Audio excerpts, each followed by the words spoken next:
ना होता कदे होता माने के ना होता 2072 में धरती हिललो ना तो हमू हिल गेली। पहले ना तोरा से मन भरल बा ना भारी। अरे अभी देखा दे बाबू के बोला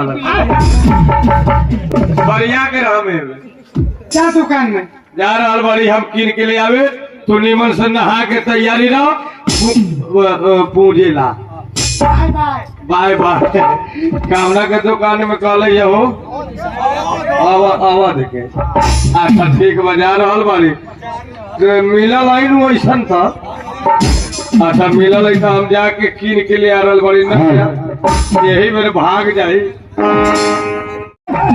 दिमाग खराब हो भाई जी कहले रे निकाली जूता चेहरा पर क्रांति लिख दे। कहा के खिसिया हम तो भाई जी बाड़ी तो प्रेम से बोलिए ना यार। अगला हिंदी बोले सुनो ना भाई जी ना कहो तो कदे कहू साड़ू कहू। भाई हाँ भाई साहब कहा। अच्छा अच्छा भाई साहब हाँ कदे कहा भाई जी ना कहू भाई जी कहा ना कहू। हम तो जेठान बड़ी के हमारे भाई जी का अब बाबू जेठाने के भाई तो पहले अपन हम ना बताइए ये कहते जाके डायरेक्ट ओकरा कहा। अच्छा तो भाई साहब हाँ कंप्यूटर के दुकान में जाना तू खड़ा कहाँ बड़ा अभी तो हम रोड में है। पागल बड़ा तू क्या अरे कंप्यूटर की दुकान में खड़ा बड़ा।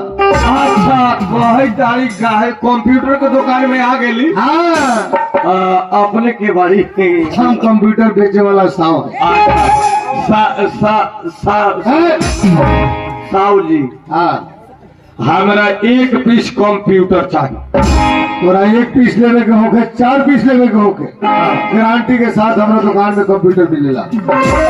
लेकिन हमारा दूसर वैरायटी के अलग व्यवहार के कंप्यूटर चाहिए। दोसर वैरायटी के अलग व्यवहार के जौन कंप्यूटर न दुकान में होके न केहू के घर में होके अलग किस्म के।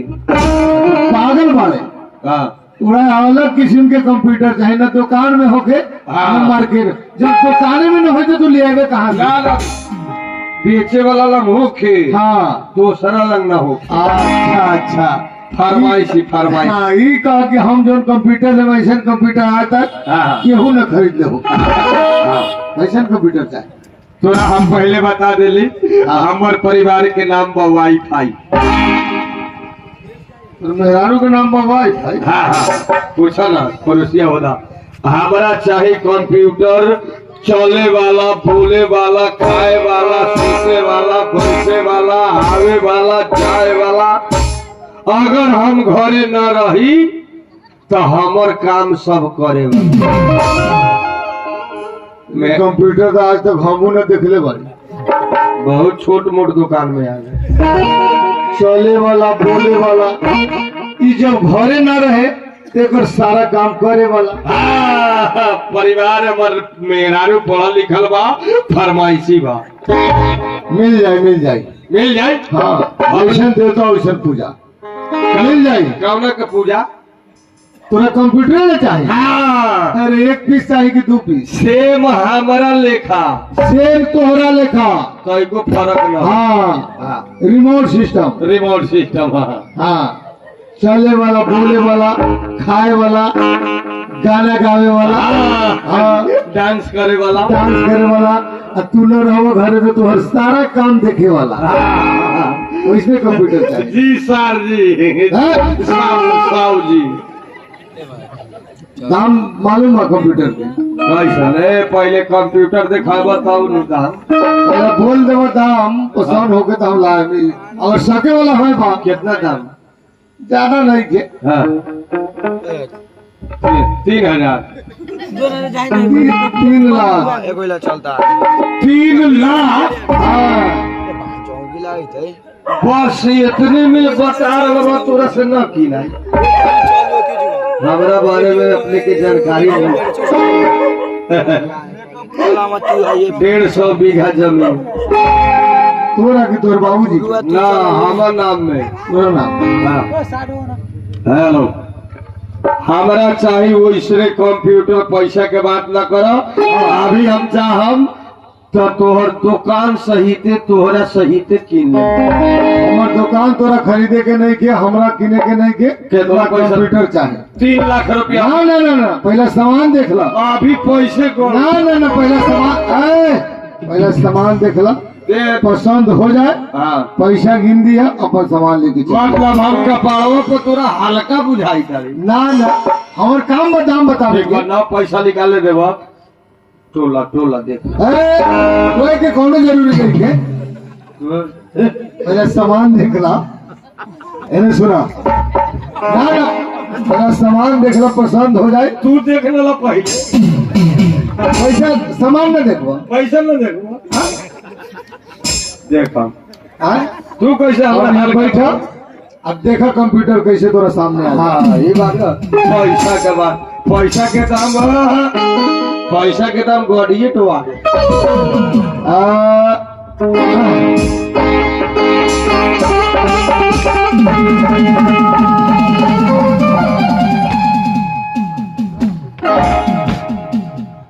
वाह, देख ला, वाह। रिमोट सिस्टम बा। रिमोटे पर आ गए। हाँ, अभी रिमोट दबान चल जाए। ना ना ना, पहले देख ले। वाह रे सारा कंप्यूटर ये तो सोझे उल्टी जंप करैता। रिमोट सिस्टम में तू जंप करवावा, चाहे सुतावा चाहे बैठावा। सही बात है। पैसा कितना है? 3 लाख। रिमोट जो है तो पिटवा पड़ता। मार पीट सब चीज करी। अच्छा, पैसा कितना बा? 3 लाख निकालिए ला। निकाल के द, निकाल के द। ठीक बा, पहले अपनी मन से देख ले। देख लो। कंप्यूटर हमरा पसंद हो गेल। हाँ सेम हमरे लेखा बा। फर्स्ट यही एक पीस बा की औरो बा? ये पीस हम चेक करेला मंगैली है, अगर बिक्री होई हाँ, और मंगाए। ना तो बिकाई। ये तीनों आदमी के 1 रुपये के जरूरी है। 3 आदमी के, हाँ, बाहरे रहले हमरे लेखा। 3 आदमी के खुद। हाँ, तीनों आदमी के। पैसा के, पैसा के फिर पैसा पैसा तू देवा। पैसा गनते गनते गरीब के देते देते हम अपने गरीब हो गए। अच्छा ठीक बा, तो 3 और मंगा दे। हाँ, कुछ पैसा में हमका गाड़ी बड़ी की ना। 3 लाख रुपया दाम बा कंप्यूटर। रिमोट बात है में तो बॉटम सिस्टम हुई। सेम बटन सिस्टम देख ला, कैसे कहे तक? 1 से 7 तक। बाबू की 7 आइटम हो, अलग अलग आइटम। अलग अलग आइटम। हमरा बुझाइता कौन सा वही गड़ासी बुझाइता हो। ठीक बा, एक आइटम बाई आइटम बताओ। देख ला, हाँ, 1 से 7 तक बा। अच्छा। 7 को बटन बा। हाँ, एक दबा देखा तो खड़ा हो जाए। खड़ा हो। एक दबा तो खड़ा होई। कौन खड़ा हुई? कथी खड़ा? उठ जाए, उठ जाए। मतलब कौन? कंप्यूटर। अरे कंप्यूटर खड़ा होई। तोरा कैसे बुझाई जा? अच्छा, और 2 नंबर 2 नंबर में चले लागे। कहाँ जाए? जहाँ ले जाए वहाँ जाए। हम अपन घरे ले जाए। तोरा घरे जाए। 3 नंबर 3 नंबर में हाँ, खाना खाई। खाना खाई। हाँ, शाकाहारी की मांसाहारी? दोनों। मछली के मुड़ा खा ले कि ना? खा ले। तब हाँ करैला खा ले कि ना? टेढ़? हाँ, टेढ़ खाया चाहे सोच किया वो सवा गिन। तब कंप्यूटर पसंद हो। 4 नंबर? 4 नंबर में मालूम बा? हाँ, हाँ? ना 4 नंबर में गाना गाई। और डांस करी। हाँ। 5 नंबर? 5 नंबर भाई बहुत खतरनाक बटन बा। 5 नंबर में कहा? 5 नंबर भाई गलतियों से मत दबाई है। क्या है? 5 नंबर दबा देवो ना, हाँ, आंख मारे लगे। केकरा पर? ई कंप्यूटर के चलाई। हम परिवार। तोरा मेहरारू पर आंख मारी। तो अपना मेहरारू में आंख मर बोले। ई बटन के दबाई 5 नंबर? मेहरारू हम किनवा रहा मेहरारू दवाई तोर मेहरारू दवाई तो तोरा मेहरारू के मारी तोरा मेहरारू को 6 नंबर 6 नंबर हाँ 6 नंबर भाई बटन दबा देला तो फायदा वाला बटन। हाँ 6 नंबर में कहा अगर तोरा केहू से मारपीट होके हाँ तोरा कुछो नहीं खतरे, सीधा 6 नंबर बटन दबा दिया। हाँ बटन दबा दिया 6 नंबर शुरू। 7 नंबर 7 नंबर भाई गोल लागत नहीं बटन मत दबाई, सबसे भीड़ा बटन बड़ी भीड़ा बड़ा खतरनाक। 7 नंबर बटन में दबा देवा ले भागा। करना के लेके भागी ई बटन के दबाई मेहरारू मेहरारू के लेके भाग जाए। गारंटी लेके दो। हाँ गारंटी। हाँ अगर हम मेहरारू भाग लो तो हम तोरो मेहरारू के न तो 7 नंबर बटन दबाई कर लेके ना भाग जाए तो 7 नंबर बटन मत दबाई। 1 नंबर से चेक कराबो। देखो 1 नंबर में खड़ा हुई ठीक है पहले देख ला, आगे पीछे नहीं देख ला। ते आगा घुस का भाई नहीं ने कोई सीधा करी। ठीक है यो बढ़िया बा लेकिन ये कंप्यूटर पर रिमोट पर चलल। हाँ रिमोट पे चली। आ वही रिमोट के बैटरी को उड़ा गेल था। रिमोट के बैटरी उड़ा जाए हाँ तो प्लग वाला लगाए वाला स्विच बनावे वाला के एक प्लग के नहीं लागी प्लग घेने लगी। पाछा से हाँ आ स्विच के ने बा स्विच आगे बा केने हो अरे यहाँ स्विच बा हाई साला बड़ा गलत जगह पर स्विच देले। हाँ उचका है जिला हाँ सार कंप्यूटर घर चला अरे मेहरू साहू जी हमरा ई पसंद हो गेल। हाँ 2 नंबर दाबा 2 नंबर में चले लगी। हाँ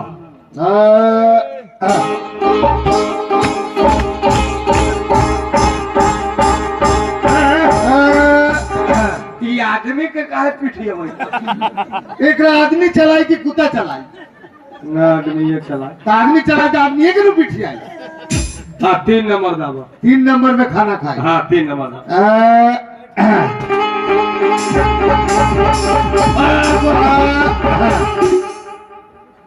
सार कंप्यूटर दोनों हाथे खाई ठीक हो ठीक बा। हाँ और डांस वाला 4 नंबर हाँ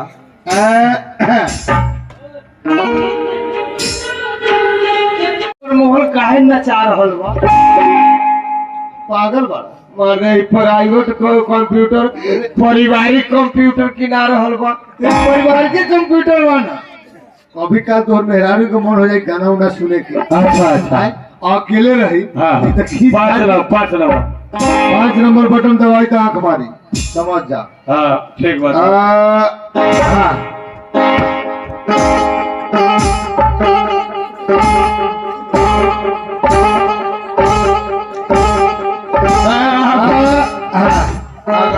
कहीं बाजार में दबा गेल तो हम कौनी बोले पिटाए बिना कहले हनुमान बन जाएगा। इहो खतरनाक है कीमत। अच्छा ओकरा बैठाओ। पैसा कितना है? 3 लाख ज्यादा नहीं है। लिखे वाला बा पेन देखा तेरा गुड़वा में कथी पहले बारी वो से लिखाई।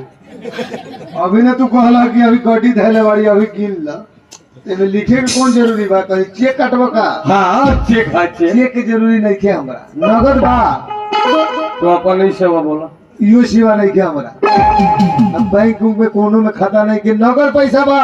नगर का सो बात बुझे आज ज्यादा टाइम नहीं है हमरा पास, नगद हुआ बा। देखल जाओ साहब जी ये कोनो पैसा लेके न चल हाँ कोनो चेक लेके चल लेकिन ई सेवा बोला अभी पे फोन बोला हमरा पे फोन ई सेवा बैंक में कोनो बैलेंस नहीं है। उ सेवा हमरा नगद चाहिए। नहीं सेवा बना उ सेवा बना। कौन सेवा?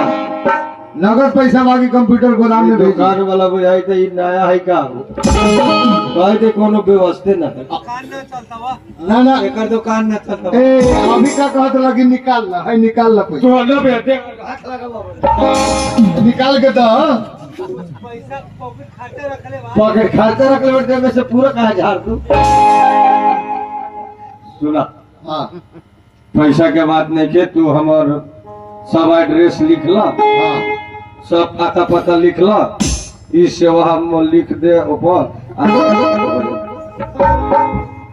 जल्दी जल्दी लिखा टाइम न बा ऐसे कि हमरा बाहर लिखबा फ्लाइट बा हम नाम बोला कतार के फ्लाइट बा कौना के नाम बाबा के नाम बोला ठिकाना का कौना कहा पहला बोला ना बाबा के नाम ठिकाना बाबूजी के नाम सब घर घर लिखा घर कहाँ बा सही में अनारी दुकान वाला ही बेचा जाता घर गांव में गाँव में हाँ। हो गए घर लिख ले लो हाँ बाबा के नाम भुलायल माझी बाबूजी के लपाता माझी अपन नाम बेपाता माझी चाचा उचा बाबा चाचा जी बा हाँ 55 माझी भाई के न मिलल माझी भाई छोटका के न देहम माझी सबसे एगो और नीचा बा हाँ न भेटायल माझी मोबाइल नंबर मोबाइल नंबर केकर नंबर ये नाम में हमरा संख्या बुझाता बस के बोला कौन सुनी ले हम इन नाम में हमरा संख्या बुझाता शादी के संग तोहर बाबा दादा के नाम लिखवा दिया न भूलायल माझी न भेटायल माझी ऐसे नाम का बात है ए सीरियल वो बुझाइता जैसे राजीव गांधी सोनिया गांधी वैसे कोई लाला खानदान से हाँ मोबाइल नंबर बोला था केकर नंबर हम मोबाइल पे भीज गेल वो पानी मोबाइल नंबर ना चाहिए था ना कल पानी में भीज के बंद हो केकर नंबर बा घर के कोनो नंबर था बिछौना पर के नंबर दे मोबाइल चलाए बिछौना कहीं मोबाइल चलाए देखे तो हमार बिछौना पर रहे वाला मोबाइल मतलब पारिवारिक हम परिवार चलावल ये तरिया कहना कि मेहरारू के नंबर की बिछौना पर के मोबाइल वो नंबर चाहिए नंबर केका मेहरारू के नंबर लिख लिख बोला दूसरा के न दिए ठीक बा तोरा जरूरी पड़े ढाई दौरा पर बात कर ली कौने बेर फोन करबा कोने पे लगाए फिर लगाए वाला बात फिर कहला करू फोन हाँ 1 बजे के बाद 4 बजे भोर तक पिटाई के बाद फिर वो ऊपर से व्यस्त रहे 1 बजे रात में सुता रही था हम फोन लगाए मिलावे तो था 12 साढ़े 12 बजे हम पिए के आईली तो कैसे फोन 1 बजे तो हम ही जागा रहे नंबर बोल नंबर लिखा 0011 011 98 452 तोर मेहरारू के लेगल रावण मेहरारू के लेकिन रावण हम कहाँ से देवन तामन हम कहाँ से देव हम ताम मारबे तो भाग जब उठ कमाई छी तामन हाँ सही थे मोबाइल नंबर बा, वो मेहरारू की दूसरा नंबर दा अपन नंबर दा देखा था लिख ठीक बा हम लिख बोला 98 400 चाकर 98 400 चाकर 95 500 पातर 95 575 बीच में घप 40 अब 40 40 अरे बीच में 40 का नंबर हाँ हाँ बीच में 40 plus 00 dial number dial number मानछे उपलब्ध मानसे उपलब्ध गारंटी गारंटी चाहिए ये कौन नंबर है नंबर पर तू भेटा ही भी ना हम सब के नंबर दे भाई हाँ इ नंबर पर गारंटी फोन हाँ हाँ तू विश्वास ध्यान कर तो बाप दादा देख ले ये कंप्यूटर है हाँ अरे से चल तो अब बता पहला बैठे था बैठे वाला है बड़ी नीमन लागे थी लड़म ना हाँ तो तोरा ठीके लगबे करतो बिहाने बेच देम हम भाई देख कौन जाना होने से बताओ हे मेरा पहले देख हाँ 7 तक नंबर केंती केंती 1 नंबर में खड़ा हुई खड़ा हो तनी खड़ा करवा दी ना करवा दो ना तोरा मारे हम कहिए रांची चले पागल जाए के मन ओ यही लेके तो तोरा घर में कहलो आए अपने टाइम से या टाइम से ए कथी खड़ा होती कंप्यूटर बा हम दोसर कुछ हाँ। 2 नंबर में चली कहा तू जहाँ ले जो जहाँ जाबे तहाँ जा हाँ बरमोहन पिटियल ही रह सब ठीक बा हाँ 3 नंबर में खाना खाई 4 नंबर में गाना गाई डांस हाँ 5 नंबर तू न दबी काय लेडीज बड़े न दबी काय 5 नंबर में आंख मारी आग मारी हाँ तो नि मरवा दूं ना बाबू ओकरे जरूरी साले कंप्यूटरो पिटाई 6 नंबर में कोनो दारू पीवा के मारी खटखटालक हाँ जीठे खोल के 6 नंबर डाल दिया।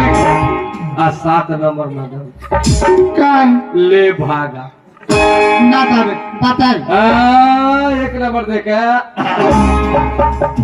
आ 2 नंबर में चलता हुआ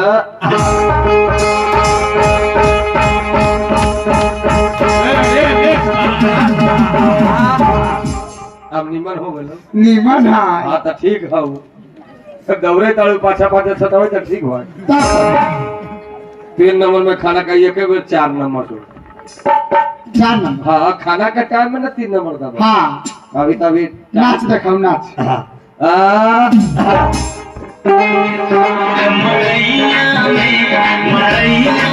लाइयो अब देखिए हो पहले हाँ तोरे दिया केले का लौक लागे ले के हाथ दबन स्टार 2 गो 1 हाय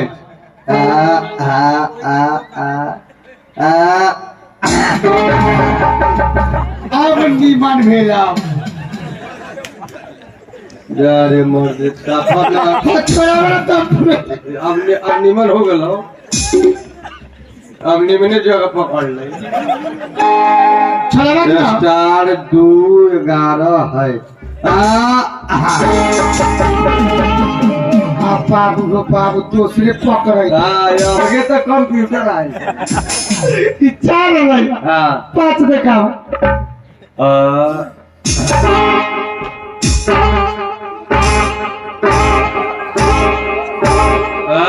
ना नहारोरी इन्हें सरे है वहाँ की जाए लगी वही से तो हम ले लिए कि तू वही में फंस जुड़ा रह हम अपन बाहर कमा 8 नंबर ना दावा ना 7 नंबर ना 7 नंबर नंबर से 7 नंबर दबले तब तो तुरंत तो रेगल लौकाइए